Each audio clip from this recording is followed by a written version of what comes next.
This was meant to be the best day of my life, the one I'd dreamed about since I was a little girl. My wedding day in Chicago was supposed to be the ultimate celebration of love, surrounded by my closest family and friends. But instead of joy, it became a nightmare that completely shattered everything I'd ever believed in. The ceremony was stunning, the music soft and romantic, the flowers absolutely perfect, and the guests wore nothing but smiles. I took a deep breath, feeling that rush of excitement flood through me, my heart racing as I looked around. Peter and I had planned every detail of this day for months, and now it was finally here. But as the night wore on, everything began to unravel.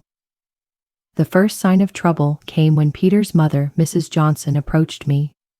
Her gaze was ice cold, piercing right through me. She was in her late 50s, carrying herself with an intimidating authority that made everyone around her step back.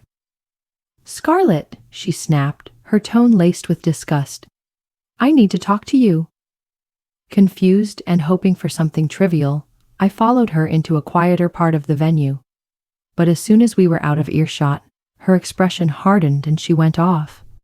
"You've humiliated me today," she spat, her voice dripping with venom.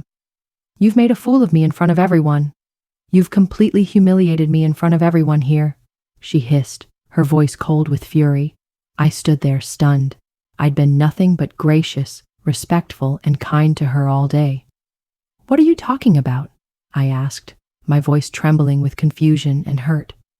Before I could even react, she snapped, her words sharp as knives. "Don't play dumb with me," she spat. "You think you can just waltz into this family and act like you own it? You're nothing but a disgrace." Just then, Peter, who had been chatting with guests, appeared beside us. He glanced from his mother to me, his face like stone. "What's going on?" he asked, but I could tell from his voice he already knew the answer. "Scarlett has been utterly disrespectful," Mrs. Johnson practically screamed. "She's ruined everything for everyone." Peter's expression darkened, and I could see his jaw tighten. He looked at me like I was the enemy. "Is this true?" he growled, his eyes narrowing with fury. "Have you been making trouble again?" "No," I cried out, the words coming out in a choked breath. "I haven't done anything wrong. I was just trying to enjoy our wedding." But Peter's gaze became icy, his eyes like daggers. "You've made a fool of yourself," he spat, his voice carrying through the room. "And you've made a fool of my mother. This is completely unacceptable." The words hit me hard, but nothing could have prepared me for what came next. In an instant, Peter's hand shot up, and before I could even react, he slapped me hard across the face. The sharp crack of his palm against my skin echoed throughout the room. A deep, gut-wrenching humiliation flooded me. My face burned, not just from the sting of his slap, but from the crushing shame of being struck in front of everyone. The room went dead quiet. The guests froze, eyes darting around, unsure whether to react. But no one did. And then there was Mrs. Johnson, standing there, watching with a smug, victorious grin, as though this was some kind of triumph for her. "You're nothing but a fat disgrace!" Peter screamed, his voice venomous, his eyes blazing with hatred. "I can't believe I married someone like you." I stood there, numb, my heart pounding as tears welled up in my eyes. The crowd around me was a blur, everyone's faces twisted in shock and disbelief. I wanted to run, to escape, to hide from the world, but I couldn't move. I stood there, paralyzed, utterly unable to process what had just happened. Peter's actions weren't just shocking. They were a cruel, devastating blow in front of everyone. I could feel the weight of their eyes on me as the room slowly returned to normal, as if nothing had happened. The laughter, the music, they all seemed to mock my pain. When I finally found the strength to move, I couldn't stay in that room for another second. I stumbled away from the reception, my head spinning, desperate for a moment of peace. I found a corner in the back of the venue, away from the guests, and finally, I let the tears fall. I couldn't stop them. I'd always imagined this day to be a fairy tale, the happiest day of my life. But instead, It had turned into a nightmare, a brutal reminder of the harsh reality I was now trapped in. My marriage, the one I thought would give me love and security, had crumbled right before my eyes. Peter and his mother weren't just having a bad day. They were showing me a glimpse of a toxic, controlling dynamic I had never truly seen before. The humiliation I felt that night was like a slap to my soul, a wake-up call I couldn't ignore. I knew, deep down, this couldn't be the end of my story. Staring at my reflection in the dim light, a surge of determination washed over me. I silently promised myself I would never let them break me. I wasn't going to be a victim of their cruelty anymore. I would fight for justice no matter what it took. My wedding, which was supposed to symbolize a new chapter, had turned into a brutal reminder of the harsh reality I was living. The pain, the betrayal, they cut deep, but they also sparked something fierce inside me. I realized then, more than ever, that the road to reclaiming my life would be a long one. But I was ready to fight, ready to take back control. This wasn't the end. It was just the beginning of my battle. The days after the wedding felt like I was walking through a haze. The sting of Peter's public humiliation hadn't faded, but what hurt even more was the crushing truth. I had been living in a lie. My marriage had been nothing but a facade. Despite all the pain, I refused to let Peter and his mother define who I was. I knew I had to fight back, take control, and expose them for the monsters they were. The first step? Gather evidence. I couldn't just speak out.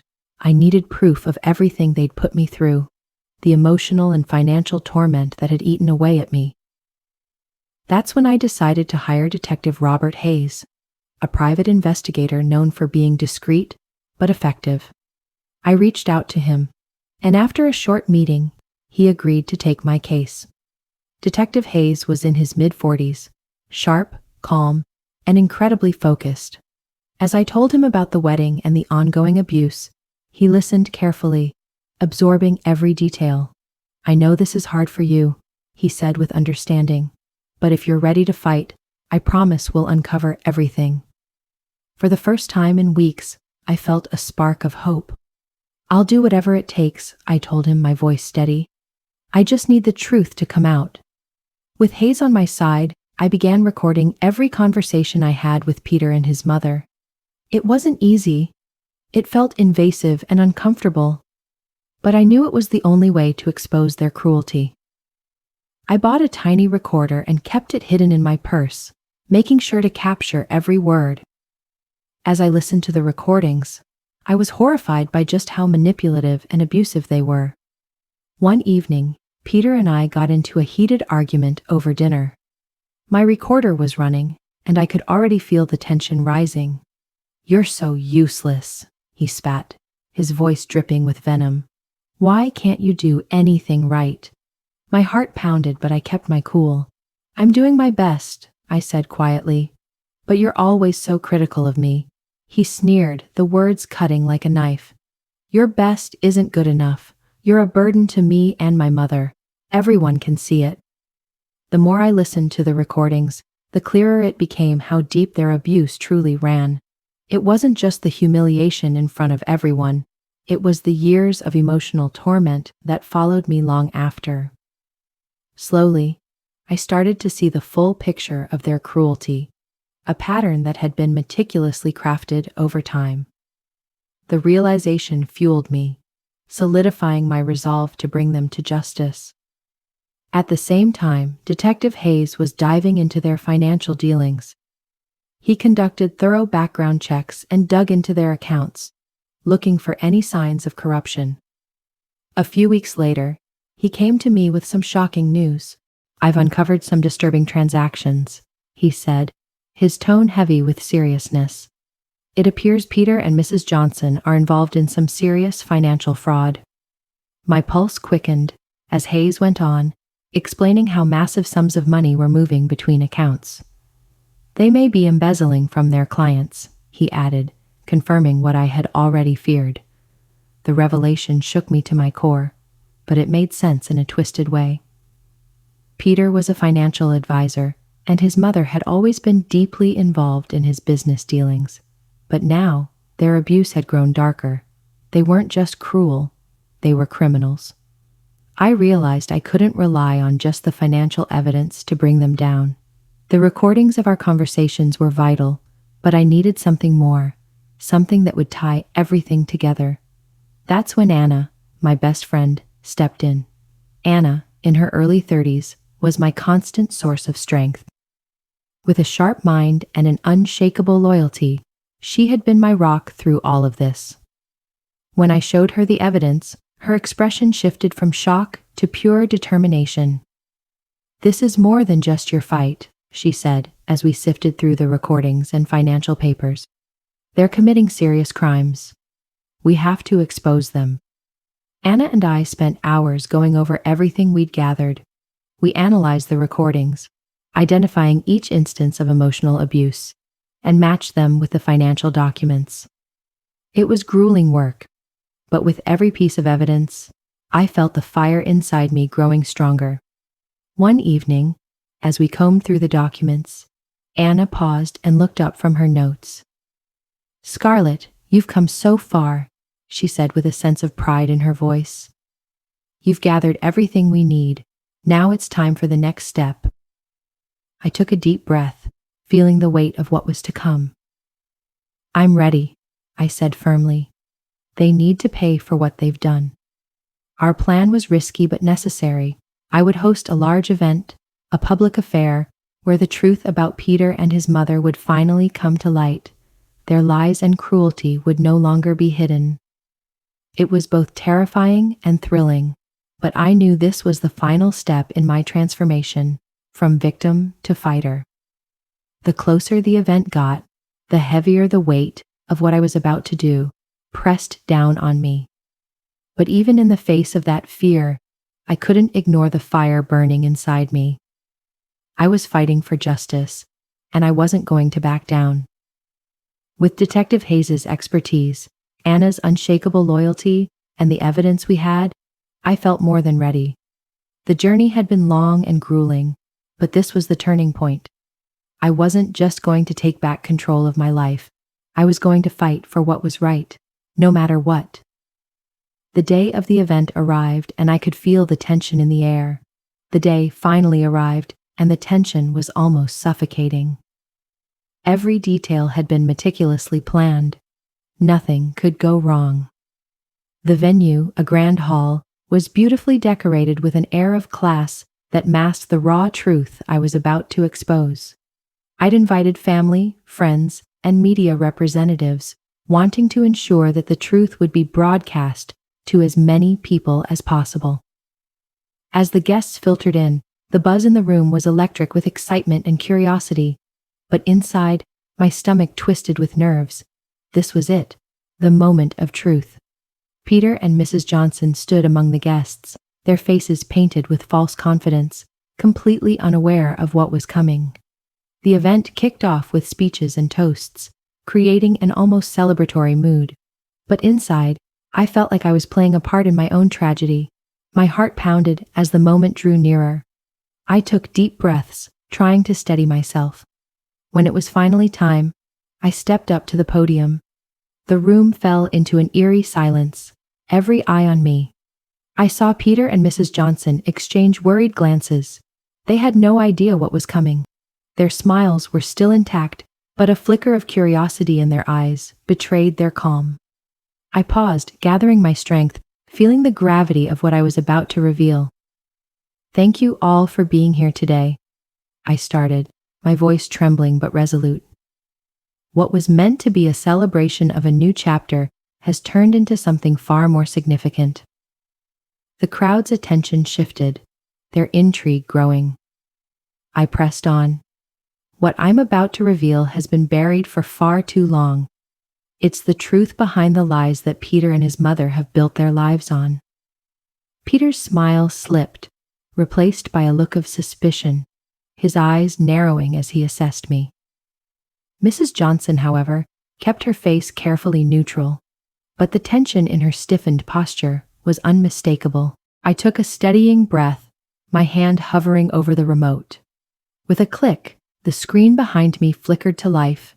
It displayed a series of damning recordings and financial documents. The first recording began, a conversation between Peter and me, one of our many heated arguments. The audio was chilling, capturing Peter's venomous outbursts, each word cutting through the silence like a blade. The guests sat frozen, absorbing the raw pain in my voice as the recording echoed. I could see the shock on their faces, their sympathy growing as they heard Peter belittle and degrade me. The screen then shifted to financial documents, revealing a staggering trail of money flowing between accounts. Detective Hayes had unearthed everything: Peter and Mrs. Johnson's illicit dealings, the fraudulent activities they had been hiding. The figures were impossible to ignore. As the evidence mounted, Peter's confident exterior crumbled.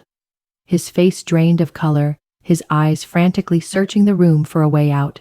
Mrs. Johnson's face turned crimson with rage, but there was nothing she could do to hide her humiliation. A wave of empowerment surged through me as I spoke. This is the evidence, the recordings and financial documents that prove the abuse and fraud Peter and his mother have been hiding. They have manipulated not only me, but countless others. The truth is out, and it's time for it to be known. The media were in full force, capturing every moment, taking notes furiously. The atmosphere shifted in an instant, from celebration to stunned silence. Murmurs of disbelief and outrage began to ripple through the crowd. Peter finally broke the silence, his voice shaking with a mix of fury and panic. "This is insane," he shouted. "These are lies. You're trying to destroy us." But his words were drowned out by the sheer weight of the evidence. The guests, now fully grasping the situation, erupted in outrage. Some voiced their disapproval, others expressed concern, while a few offered their support. The room buzzed with heated discussions, and I felt a surge of vindication. Peter and Mrs. Johnson attempted to flee, but the media and the crowd surrounded them, preventing their escape. Their carefully constructed facade shattered in an instant, and they were left exposed, unable to hide from the consequences. I watched as the truth hit them like a ton of bricks. The respectable image they had spent years building was obliterated. The truth had finally been revealed, and for me it was a moment of triumph, a powerful step in reclaiming my life. The event was a success, not only in exposing Peter and Mrs. Johnson, but also as a personal victory. I had taken back control of my story, standing up to the injustice I'd endured. As I surveyed the stunned faces around me, amidst the whirlwind of activity, I felt a strange mix of relief and determination. In the days that followed, the media frenzy grew, and the fallout from the event was monumental. The media coverage was relentless, and public reaction was split. Some outraged, others offering their support. I had become a symbol of resilience and justice, but I knew this was just the beginning of the real battle. In the weeks that followed, the media storm became impossible to ignore. Peter and Mrs. Johnson found themselves under intense scrutiny, their entire lives exposed for the world to see. The financial fraud charges were not taken lightly, and the investigations started to unearth the full extent of their deceit. The once untouchable pair now found themselves in the fight of their lives, facing a legal battle that could strip them of everything they held dear: their wealth, their reputation, their very lives. Meanwhile, I knew my fight was far from over. While the media tore them apart, I had my own battles to fight in court. My lawyer, an experienced professional who had supported me every step of the way, crafted a meticulous case. We had everything: the recordings, the financial documents, and testimonies, all building toward a case that would expose Peter and Mrs. Johnson for the criminals they were. The courtroom felt like a battlefield, but I stood my ground with unwavering resolve. As the trial began, I walked up to the stand, ready to expose everything: Peter's abuse, Mrs. Johnson's manipulations, and the fraud they had perpetrated. It was draining, but I was determined to finish what I started. Every day I sat in that courtroom, I was confronted with the raw emotions I had tried so hard to bury, the pain, the humiliation. But through it all, I remembered how far I had come. Peter and Mrs. Johnson tried to defend themselves, but their excuses crumbled under the weight of the evidence I had gathered. Their attempts to dismiss my testimony and undermine the recordings were pathetic, futile.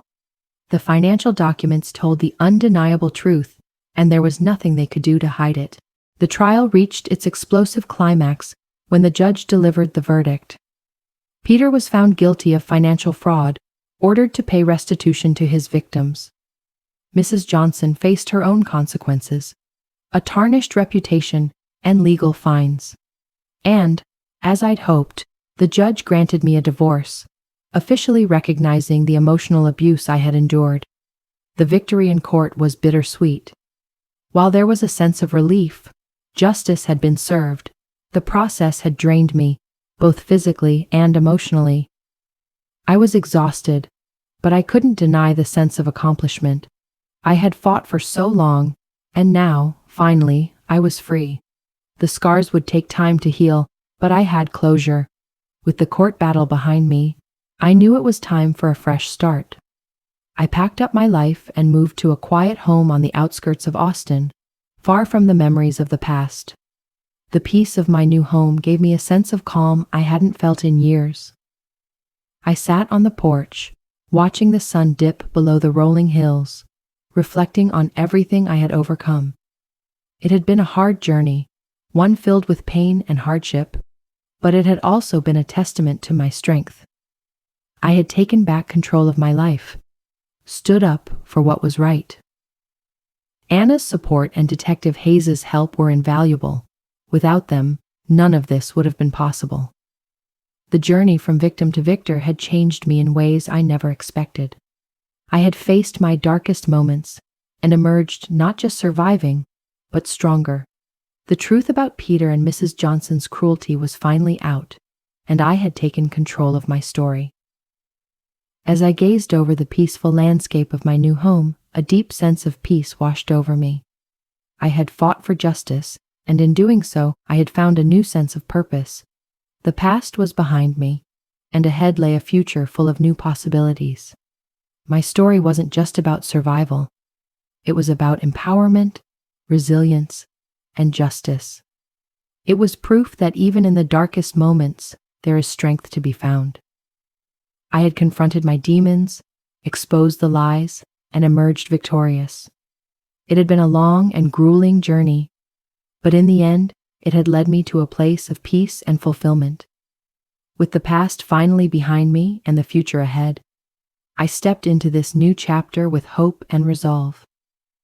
I had taken control of my destiny, proving that even in the darkest of times, one could rise above and shine.